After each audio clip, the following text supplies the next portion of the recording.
అట్టాగే నీ వైపు చూస్తూ ఇట్టాగే ఉండాలనుందే, మనసారా నిన్ను ప్రేమిస్తూ నిండు నూరేలు బతకాలనుందే.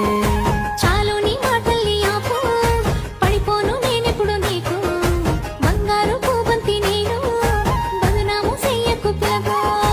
అటువంక ఇటువంక మూతంత దిప్పుతూ సీటికి మాటికి చిత్రంగా అరుగుతూ కోపంలో కూడా ముద్దుకున్నావే అరుణమ్మో, కాస్త చూడమ్మో ఓ అరుణమ్మో అందగాన్నమ్మో.